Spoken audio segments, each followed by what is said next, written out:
Dear students, good morning, how are you? आप सब कैसे हैं? मैं पीएस तिवारी आपका अपनी हिंदी क्लास से स्वागत करता हूं। जैसा कि आप जानते हैं कि प्रत्येक संडे को एवरी संडे मैं आपको एक स्पेशल क्लास देता हूं। तो इस बार जो मेरी संडे क्लास है तो हिंदी ग्रामर रहेगी। आपको जीरो टू हीरो अपन बनाएंगे, शून्य से शिखर तक पहुंचाएंगे। ठीक है, तो जो आपकी बेसिक चीजें हैं, एमपी पुलिस, एमपीएसआई और आपके एसएससी है, वर्ग 3 है, जेल प्रहरी है, जिसमें भी हिंदी ग्रामर आती है, साथ साथ आपको 9, 10, 11, 12 जो किसी भी ग्रामर है तो मैं आपको माइक्रो से लेकर मैक्रो तक आपको बताएंगे। ठीक है, तो आप जीरो पे हीरो बनिए और हमारे साथ हिंदी चैनल में बन जाइए। ठीक है, जैसा कि आप सब जानते हैं कि कल का दिन स्वतंत्रता दिवस था। स्वतंत्रता मतलब आप स्वतंत्र हैं लेकिन अपने विचारों से स्वतंत्र हैं। स्वतंत्रता का अर्थ है, यहाँ तक हमने जो एनालिसिस किया कि व्यक्ति अपने जो घृणित विचारवादी हैं, अपने घृणित विचारवादियों को मन से निकालना चाहिए। पहली चीज तो व्यक्ति अपने जो सामने वाले को देखते हैं कि बढ़ रहा है, इंक्रीज कर रहा है, तो उसके प्रति जो मन में द्वेष बुराइयां आती हैं, आप अपने उस विचार से स्वतंत्र होइए, क्योंकि जब तक आप उससे स्वतंत्र नहीं होंगे तो लाइफ में आप लेवल अप नहीं कर पाएंगे। दूसरी चीज, आपके मन में किसी के पास संकीर्ण विचारधारा, घृणितवादी विचारधारा है, उसको आप स्वतंत्र करिए। मन में किसी प्रकार से बुराई ना हो तब आप स्वतंत्र कहलाएंगे। लेकिन दिखाने के लिए जो आप लोग सब कुछ करते हैं, कुछ हमारे हिसाब से गलत है। दिखाने से पहले कि आप अपने आप को फॉलो करें, जब आप फॉलो करेंगे तो सामने वालों को बता सकते हैं। तो आप पूर्णतः स्वतंत्र अपने मन से बनिए। जब आप मन से स्वतंत्र रहेंगे तो आप कोई भी कार्य को, किसी के प्रति व्यवहार को, कोई भी कार्य अच्छा करने का प्रयास करेंगे और पूर्णतः स्वतंत्र रहेंगे। ठीक है, अब अपन आज जो बात करेंगे तो हमारा बात जो पढ़ाने जा रहे हैं, आपको क्या पढ़ाएंगे आज? हम आपको हिंदी पढ़ाएंगे। तो हिंदी में हम आपको पढ़ाएंगे आज वर्णमाला के बारे में। हिंदी में वर्णमाला के बारे में वैसे अगर डिस्कस किया जाए तो हिंदी के बाद थोड़ा पहले बता देते हैं कि हिंदी क्या है। यह एक बार क्वेश्चन एसआई में आया भी था कि हिंदी के विकास का सही क्रम क्या है। तो अगर आपने पढ़ा होगा तो ठीक है। तो थोड़ा सा पहले हिंदी के बारे में बताते हैं कि हिंदी का नाम कैसे पड़ा, हिंदी कैसे पड़ा, हिंदुस्तान कैसे पड़ा। तो आपने अगर पढ़ा होगा तो हम लोग क्या हैं कि हम लोग भारत देश हैं, आर्यावर्त के रहने वाले हैं। हम लोग जो है तो सिंधु नदी के किनारे थे। सिंधु नदी किनारे होने के कारण जो फॉरेन कंट्री, विदेशी लोग आते थे तो हम लोग को सिंधु बोलते थे। सिंधु से क्या हुआ, सिंधु से हिंद हुआ और हिंद से क्या बन गया, हिंदू बना, और हिंदू से बना आपका हिंदुस्तान। इस प्रकार से हिंदुस्तान का निर्माण हुआ और हिंदुस्तान की जो भाषा और हिंदी, हिंदी का अगर अर्थ देखें, अगर संक्षेप में समझना चाहें तो हिंदी का मतलब क्या होता है? हिंदी मतलब होता है हा मतलब हनन, हनन, द मतलब दुष्ट, हा मतलब हनन, द मतलब दुष्ट। यानी कि हम मिला के ये कह सकते हैं कि जो इंग्लिश में अंग्रेजी लोग थे उनको हम दुष्ट कहते थे, तो हिंदी का मतलब क्या हुआ? हा मतलब हनन, द मतलब दुष्ट, यानी कि दुष्टों की भाषा को हनन करने वाली भाषा क्या कहलाई? हिंदी कहलाई। ठीक है, बहुत बेसिक चीज बता रहे हैं आपको, समझिएगा। यानी कोई पूछे कि हिंदी का मतलब क्या हुआ तो हा मतलब हनन, द मतलब दुष्ट, यानी कि कहना नहीं चाहिए, लेकिन अगर इसका सही अर्थ समझा जाए तो दुष्टों की जो भाषा थी, अंग्रेज लोग कुमला के हम लोग के साथ जो काम करवाए हैं आपसे पहले, आप लोग जैसे आप स्वतंत्रता मनाए, स्वतंत्रता दिवस, तो पता चलेगा ना कि हम लोग कितने अंग्रेजों के गुलाम थे, कितने साल हम लोग दब के रहे हैं, है ना। तो सारी जो उनकी भाषाएं थी, तो उनकी भाषा को हनन करने के लिए जो भाषा बनाई गई तो उसे क्या कहा गया? हिंदी। तो दुष्टों की भाषा हनन करने वाली भाषा क्या है? आपकी हिंदी है। ठीक, अब हिंदी का विकास क्रम क्या है? जैसे कि एसआई में आया था 2015 में कि हिंदी भाषा का विकास का सही क्रम क्या है। 4 ऑप्शन दिए, हम आपको 4 ऑप्शन नहीं देंगे, हम आपको सिर्फ और सिर्फ उसका सही आंसर बताएंगे। तो इसका जो सही विकास क्रम था, तो सबसे देखिए, सबसे प्राचीन भाषा क्या है आपको पता है ना? सबसे प्राचीन भाषा जो हमारी है तो क्या है? संस्कृत है, क्योंकि संस्कृत एक देववाणी है, देवों के मुख से निकलने वाली वाणी, जिसे क्या बोलते हैं? देववाणी है। तो संस्कृत में एक देववाणी होने के कारण जितने आप मंत्र मिलते हैं, है ना, कुछ बच्चे कहते हैं कि हिंदी में मंत्र क्यों नहीं मिलते, देववाणी होने के कारण सारे मंत्र को भी संस्कृत में रखा गया है। तो सबसे पुरानी भाषा हमारी क्या है? संस्कृत है। कि संस्कृत से अल्टरनेट भाषा का विकास होता गया। तो अगर इसको विकास क्रम में देखा जाए तो सही विकास का क्रम होगा, पुरानी भाषा क्या आपकी? संस्कृत, संस्कृत से बनी पाल, पाल से बनी प्राकृत, प्राकृत से क्या बनती है? अपभ्रंश, अपभ्रंश, अपभ्रंश से क्या बनती है? अवहट, अवहट्ट और अवहट्ट क्या बनती है? हिंदी। अवहट्ट क्या बनती है? हिंदी। ये आपके भाषा का विकास का सही क्रम। पहली भाषा क्या है? संस्कृत। संस्कृत से पाल, पाल से प्राकृत, प्राकृत से अभ्रंश, अभ्रंश से अवहट्ट, अवहट्ट से हिंदी। इस प्रकार से जो हमारी भाषा का विकास का सही क्रम है, ये very very most important 2015 SI में आया था। 2015 पेपर आप लोग देखेंगे, मिल जाएगा शायद, हमने उसमें बैठा, हमने स्वयं दिया था, ठीक है। तो उसमें आपका 2015 वाले पेपर में आया था कि हिंदी भाषा के विकास का सही क्रम रूप है। 4 ऑप्शन मिलेगा, जिसको आगे पीछे कर सकता, तोड़ सकता है। तो शुरू कहां से होता है? संस्कृत से। समाप्त कहां से होता है? हिंदी से। तो भाषा के विकास का क्रम, सही क्रम क्या है? संस्कृत से पाल, पाल से प्राकृत, प्राकृत से भ्रंश, अभ्रंश से अवहट्ट, अवहट्ट से हिंदी। इस प्रकार से हिंदी भाषा का विकास होता है। हिंदी का जो जनक है, तो हिंदी का जनक किसे कहते हैं? आपको पता होगा, भारतेंदु हरिश्चंद्र। भारतेंदु हरिश्चंद्र को क्या कहा जाता है? फादर ऑफ हिंदी, हिंदी का जनक। जैसे आपको कोई पूछे कि हिंदी का जनक किसे कहते हैं, तो आप क्या बताएंगे? भारतेंदु हरिश्चंद्र को हिंदी का जनक कहते हैं, ठीक है। तो हिंदी के बारे में बताएं। अब हम वर्णमाला की बात करेंगे, लेकिन वर्णमाला से पहले थोड़ी सी छोटी सी बात और करेंगे। हम थोड़ा सा भाषा के बारे में बात करेंगे कि जब तक आप भाषा ना समझ पाएंगे तो इसको बता सकते हैं। क्योंकि आपको शुरू में बोलें कि हम आपको जीरो से हीरो बनाएंगे, तो जीरो से चलना है आपको। तो हम पहले बात करते हैं भाषा। लैंग्वेज क्या होती है? Language, what is language? भाषा क्या है? तो आप सब जानते हैं भाषा क्या, हम बोल रहे हैं, आप बोल रहे हैं, एक दूसरे की भाषा को सुनते हैं, समझते हैं। तो भाषा मतलब, भाषा की डिफाइन किया जाए तो भाषा को आप क्या बताएंगे? कि अपने मन के विचारों को, अपने मन के विचारों को सामने वाले व्यक्ति को व्यक्त करना, अपने मन के विचारों को किसी के सामने व्यक्त करना, प्रकट करना, ही क्या कहलाता है? भाषा। जैसे हम मान लीजिए हमारे मन में क्या चल रहा है, हम आपको हिंदी पढ़ा रहे हैं, तो हम अपने मन के विचार को आपके सामने प्रकट कर रहे हैं, तो यह एक भाषा का रूप है। या आप हमसे क्वेश्चन क्वेरी करते हैं तो भी आपको भाषा का रूप है। यानी कि अगर कहा जाए तो हम क्या कहेंगे कि अपने मन के विचार को हम जब किसी व्यक्ति के सामने प्रकट करते उसे क्या कहते हैं? भाषा। तो भाषा के सही डिफिनेशन क्या हुई? एक बार रिपीट कर रहे हैं कि अपने मन के विचारों को किसी व्यक्ति के सामने प्रकट करना क्या कहलाता है? भाषा कहलाता है। अब भाषा के कितने रूप होते हैं? आपने पढ़ा होगा ना, जैसे कोई पूछे कि भाषा के कितने रूप होते हैं, तो भाषा के 3 रूप होते हैं। पहला क्या होता है? लिखित भाषा। लिखित भाषा, रिटन लैंग्वेज। दूसरा क्या होता है? मौखिक भाषा, ओरल लैंग्वेज। और तीसरा क्या होता है बताइए आप लोग? तो तीसरा होता है आपका सांकेतिक भाषा। सांकेतिक भाषा, जिसमें व्यक्ति संकेत करते हैं, ठीक है। ये सब पूछता है इसलिए बता रहे हैं, आपको पहले बोले हैं, बिल्कुल बेसिक बता रहे हैं। तो कोई पूछे भाषा कितने रूप होते हैं, तो आप क्या बताएंगे? भाषा के 3 रूप होते हैं। कौन कौन से? लिखित भाषा, मौखिक भाषा और सांकेतिक भाषा, ठीक। अब लिखित भाषा का मतलब क्या है? कि जब व्यक्ति अपने मन के विचारों को लिखकर प्रकट करता है, लिखकर प्रकट करते उसे क्या बोलते हैं? लिखित भाषा, ठीक है। जैसे मान लीजिए कोई लड़का बोल नहीं पाता, गूंगा है, तो उसके लिए 2 ऑप्शन होगा, या तो संकेत करेगा या फिर लिखकर, क्योंकि बोल तो पाएगा नहीं, तो वहां पे लिखित भाषा का यूज करेगा, ठीक है। जैसे मान लीजिए आप किसी से नहीं बोलते हैं, आपको कोई भाषा, अपनी भाषा उसके सामने व्यक्ति देना है, तो वहां पे आप क्या करेंगे? लिख कर बता सकते हैं, नहीं बोलते बनता तो, ठीक। या फिर आप संकेत करके बता सकते हैं। तो लिखित मतलब होता है कि जब अपने मन के विचारों को हम किसी के सामने लिख कर प्रकट करें, उसे अपन क्या कहेंगे? लिखित भाषा, ठीक। मौखिक भाषा सब जानते हैं, हम बोल रहे हैं, ये आपके लिए क्या है? मौखिक भाषा है। तो जब हम अपने मन के विचार को किसी के सामने बोलकर प्रकट करते हैं, उसे क्या कहते हैं? मौखिक भाषा कहते हैं, ठीक। आप बोलते हैं, हम सुनते हैं, हम बोलते हैं, आप सुनते हैं, दोनों लोग अपने विचार को आपस में प्रकट करते हैं, समझने का प्रयास करते हैं, क्या कहलाएगा? मौखिक भाषा। लेकिन सांकेतिक भाषा का यूज कहां होता है पता है? आपने सबसे अच्छा अगर बात करें हम, तो हम चलते हैं, आपको क्रिकेट के स्टेडियम में ले जाते हैं। जब आप क्रिकेट के स्टेडियम पहुंचेंगे तो जब देखते हैं कि वहां पे खिलाड़ी मैच खेलते हैं, तो एक व्यक्ति अंपायर होता है। सुने आप? अंपायर होता है। अंपायर आप अगर देखे होंगे, बात किए होंगे, तो अंपायर में से सांकेतिक भाषा में बात करता है ना। जब आउट होता है, 6 या 6 कोई बल्लेबाज मारता है, वाइड बॉल, नो बॉल, तो उनके सबके लिए अंपायर क्या यूज करता है? एक सांकेतिक भाषा का यूज करता है। तो सांकेतिक भाषा मतलब होता है कि अपने मन के विचार को जब हम किसी संकेत के माध्यम से व्यक्त करते हैं, उसे क्या बोलते हैं?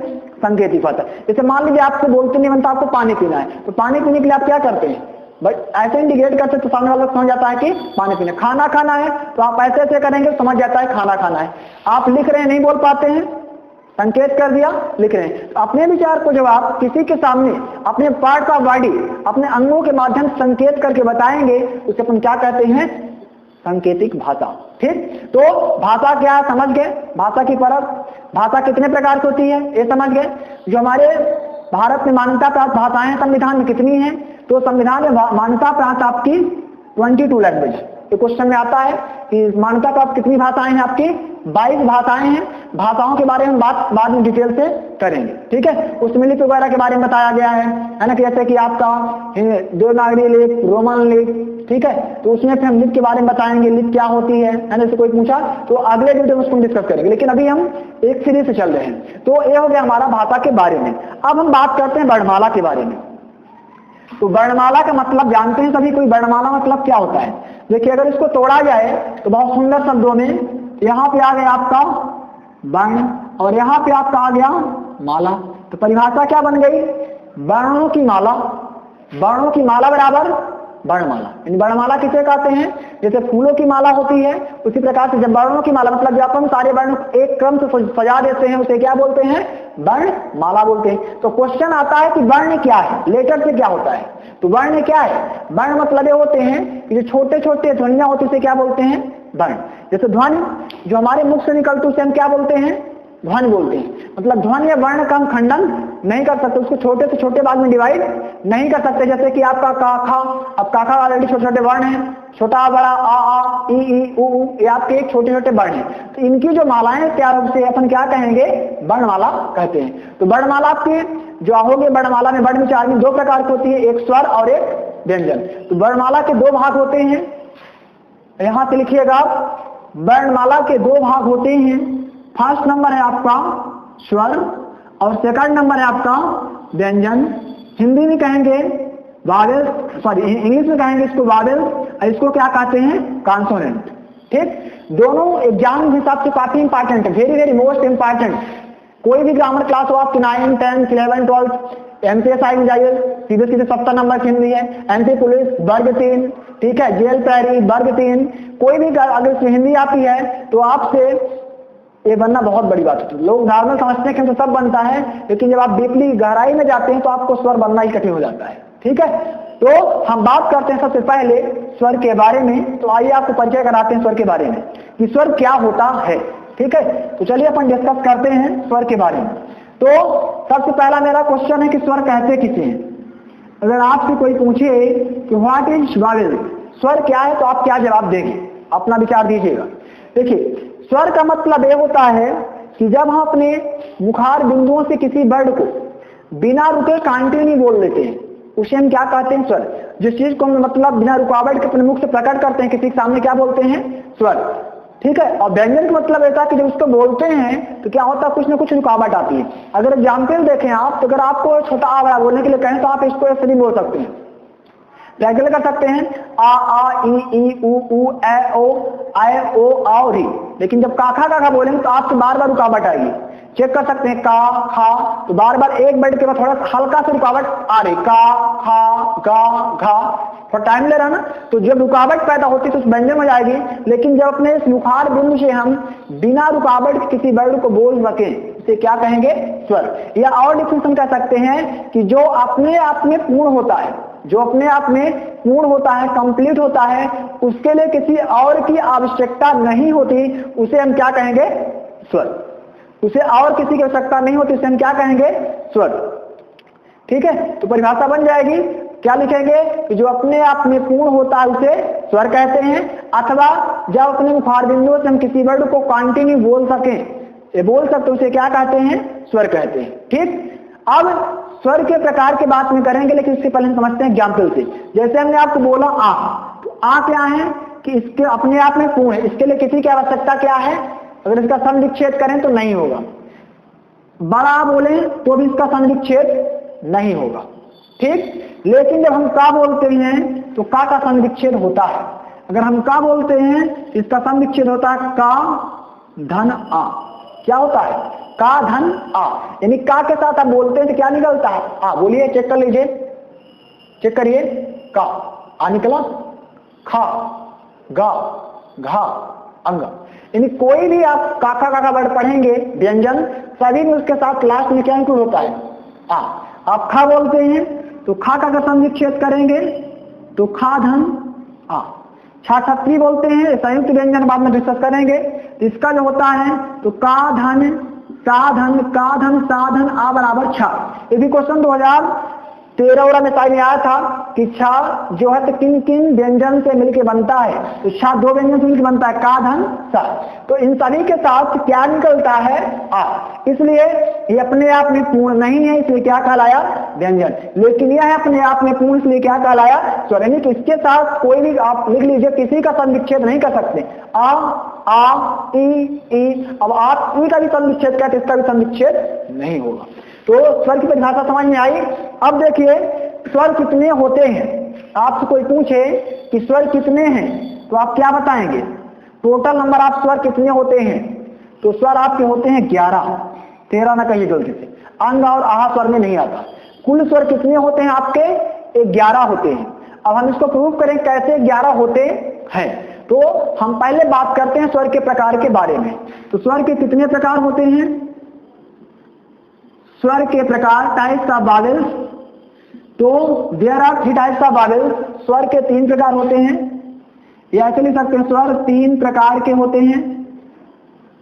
मुख्यतः 2 ही होते हैं, लेकिन आपको तीनों बता रहे हैं। 3 प्रकार के होते हैं। पहला नंबर हास्य स्वर, हास्य स्वर अथवा इसे क्या बोलते हैं? मूल स्वर। हास्य स्वर अथवा मूल स्वर। मूल मतलब जड़, जो जड़ होती है। दूसरा आपका दीर्घ स्वर, दीर्घ स्वर। नाउ लास्ट थर्ड नंबर है आपका प्लुत स्वर। ये 2015 में साइन में आया था, प्लुत स्वर। ठीक है, प्लुत स्वर क्या है? 2015 में ही हाल में वर्ग एक जो पेपर हुआ 2019 उसमें भी आया था प्लुत स्वर के बारे में। ठीक है, तो ये प्लुत स्वर क्या है? अब हम बात करें कि 11 कैसे हुए। तो आपसे तो छोटा बड़ा बनता होगा, शायद हमको ही भूल गया हो। चलिए हेल्प करते लिखते हैं। तो अगर लिखते हैं तो क्या होता है? देखिए आ ई ऊ। फिर क्या होता है आपका? ए आई ओ आओ री। कितने? 11 हो गए क्या? कुछ भूल गया? 1 2 3 4 5 6 7 8 9 10 11। राइट, मतलब हमसे भी छोटा बड़ा बनने लगा। ठीक है, तो 11 हो गए। अब आप देखेंगे 13 पहाड़न कैसे होता है। 2 आपके अनुनासिक होते हैं, अंग और आहा।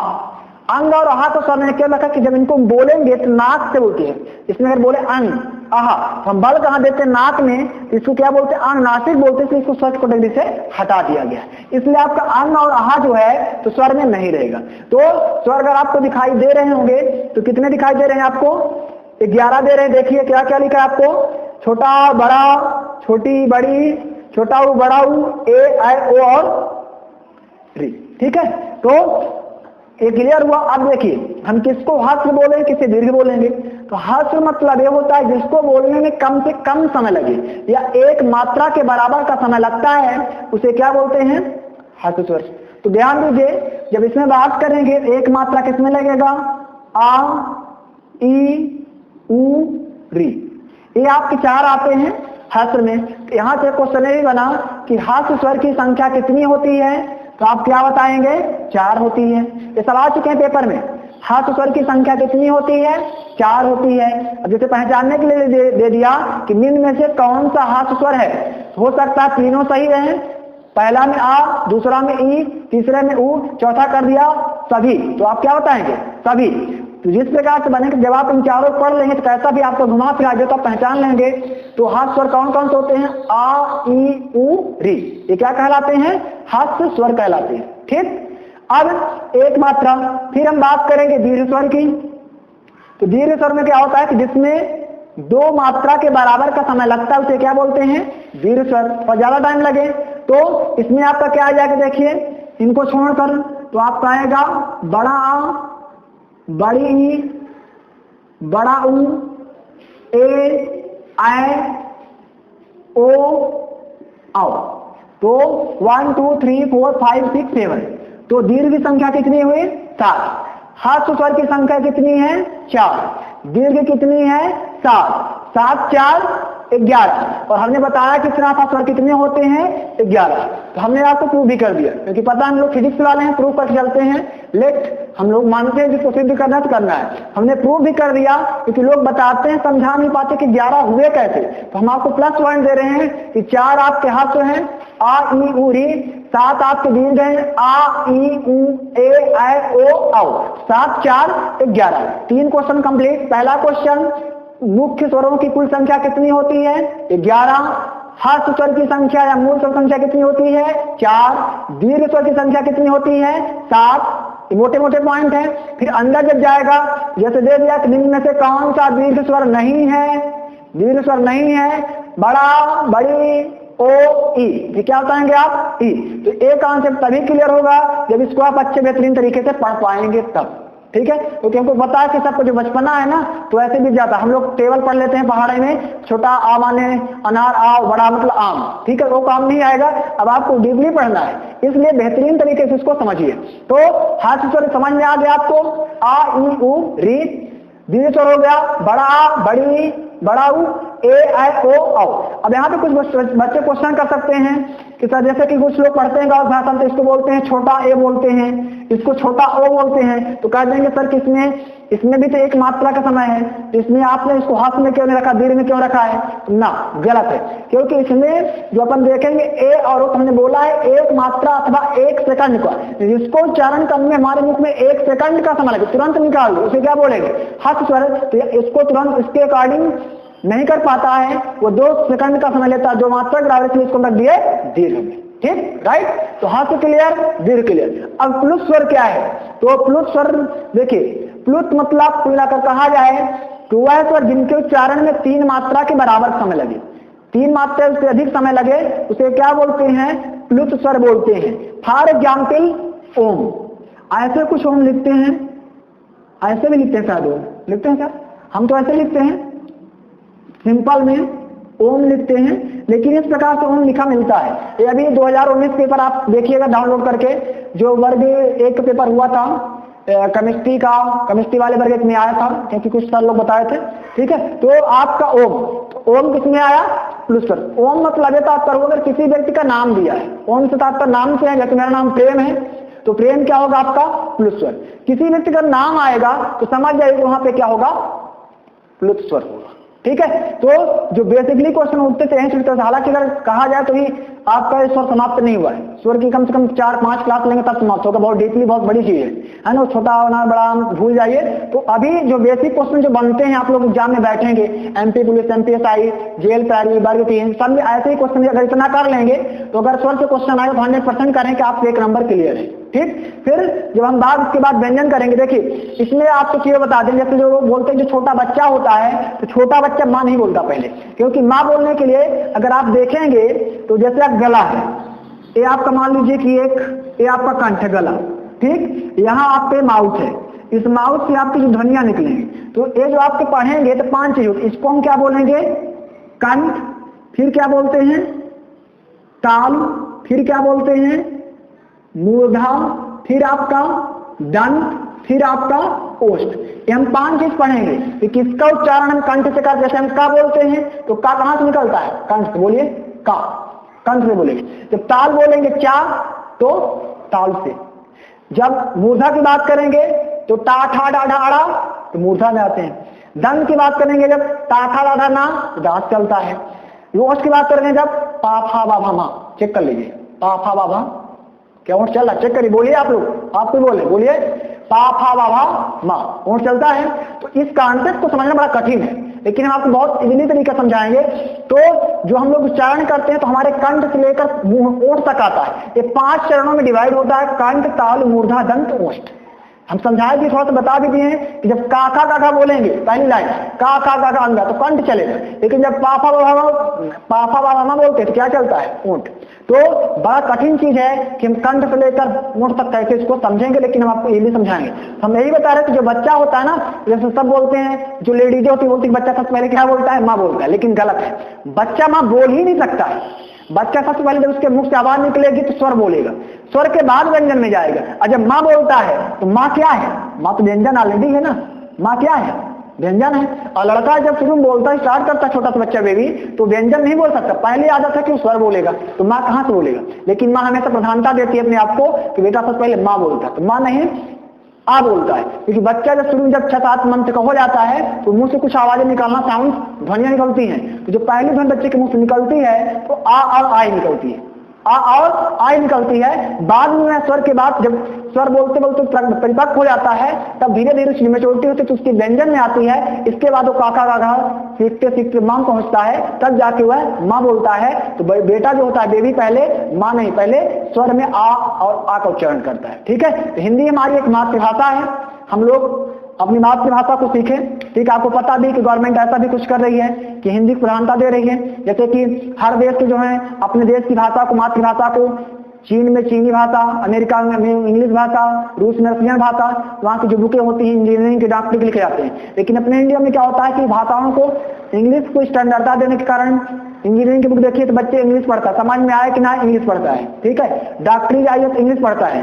तो ये चीज हमारे लिए गलत है। हम अपनी मातृभाषा का सम्मान करें, हम सभी अपनी मातृभाषा को नमन करते हैं। और आपको खुशी की बात है कि बहुत ही जल्द हो सकता है ऐसी कुछ घोषणा होगी कि ऐसी जो नई शिक्षा पॉलिसी नीति है तो पहली से लेकर 5वीं तक की इंग्लिश मीडियम पूर्णतः बंद कर रहा है। पहली प्राथमिकता सभी को अपनी मातृभाषा को नॉलेज के लिए गवर्नमेंट की ऐसी कुछ पॉलिसी घोषणा होने वाली है कि आपको पहली से 5वीं तक, चाहे कोई भी स्कूल हो, सीबीएसई बोर्ड क्यों न हो, सभी जगह हिंदी ही पढ़ाया जाएगा। पहली प्राथमिकता हिंदी से दी जाएगी, फिर इसके बाद 6वीं से आपको इंग्लिश यूज करने का ऑप्शन दिया जाएगा। इसलिए आप सभी बेहतरीन तरीके से हिंदी को स्ट्रांग करना चालू कर दीजिए। हिंदी हमारी मातृभाषा है। अब अगर आपको इसमें कुछ डाउट हो तो आप बताइएगा। वैसे मैं फिजिक्स टीचर हूं, मैं आपको फिजिक्स पढ़ाता हूं, लेकिन मैं संडे स्पेशल होने के कारण आपको मैं आज आपको हिंदी में पहला पार्ट स्वर दिया हूं। अगले पार्ट में आपको मैं व्यंजन के बारे में डिस्कस करूंगा। तो आई होप कि आपको वीडियो मैं समझाने का प्रयास किया, समझ में आया होगा। अगर आपको समझ में आया तो प्लीज आप कमेंट करें, लाइक करें, शेयर करें अपने दोस्तों के साथ ज्यादा से ज्यादा। ठीक है, अगर आपको कहीं डाउट है तो आप कमेंट के माध्यम से क्लियर करें, मैं आपके साथ हमेशा हूं। ठीक है, मेरा एक उद्देश्य है, सब पढ़ें सब बढ़ें। ठीक, अगर कोई डाउट हो तो आप क्लियर करें। तब तक के लिए धन्यवाद। Thanks for watching video.